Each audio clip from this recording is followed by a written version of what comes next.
Tales of the Caballos by William H. White. Part 3, Chapter 5, Giant Tables and Chairs. I hope you're enjoying these videos, and if so, please hit the like button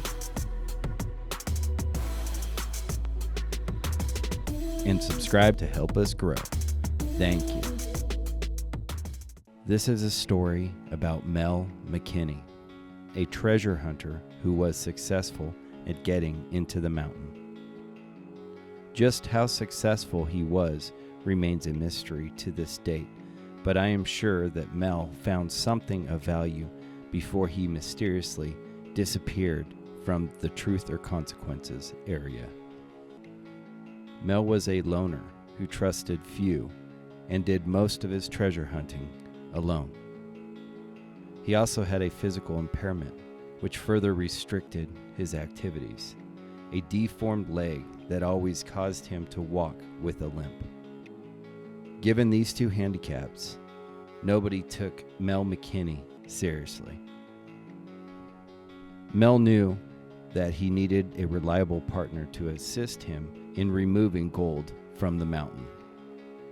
For this reason, Mel waited patiently in a local watering hole for 3 consecutive days, trying to get an audience with John Vance. John was well known at the time as a reliable treasure hunter. The John Vance story is covered in another chapter, but this story wouldn't be complete without mentioning this incident. This story occurred around 1976, when Mel McKinney was a very young man in his early 20s. John Vance, at the time, was spending most nights drinking and carousing with his fellow treasure hunters. John does not do this anymore. The story of it was that there was something about Mel McKinney that John didn't like, and he would not speak with him. Mel McKinney just rubbed him the wrong way. For 3 consecutive nights, Mel came to the bar and John ignored him. The 4th night, John McKinney never returned. I mention this because Mel McKinney later showed some photos around town of some very interesting objects. A table that was about 5 feet at the top and 8 chairs that were in proportion to the table. All the items had visible gold inlay and were of remarkable artistic quality. Some of the chairs were in the position of having been recently vacated, but all were fastened securely to the floor. Should be noted that there are 2 other accounts of these chairs. Miss Perez, as well as Willie Dohit, spoke of these giant tables and chairs and wondered about their origin. Both were known to have penetrated the secrets of the mountain and walked the silent depths of the caverns below. Mel McKinney quietly went about his business until he had accumulated enough wealth to satisfy his further needs. Shortly before his departure from Truth or Consequences, New Mexico, Mel was seen driving in a brand new pickup truck.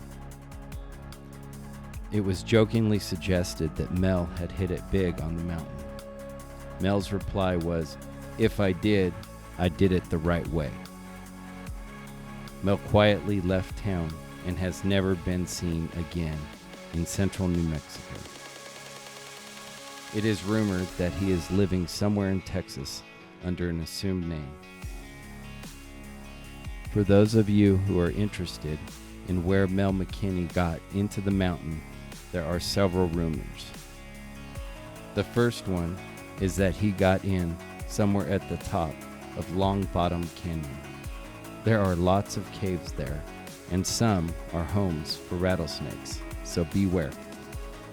The second one is somewhere at the eastern slope of the Caballo Mountains in an area called Brushy Mountain.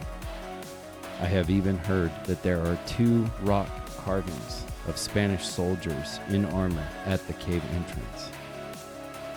Remember, I am reporting rumors. Nobody but Mel McKinney knows for sure where he got into the mountain. The end. Up next is Part 3, Chapter 6, Angel's Landing.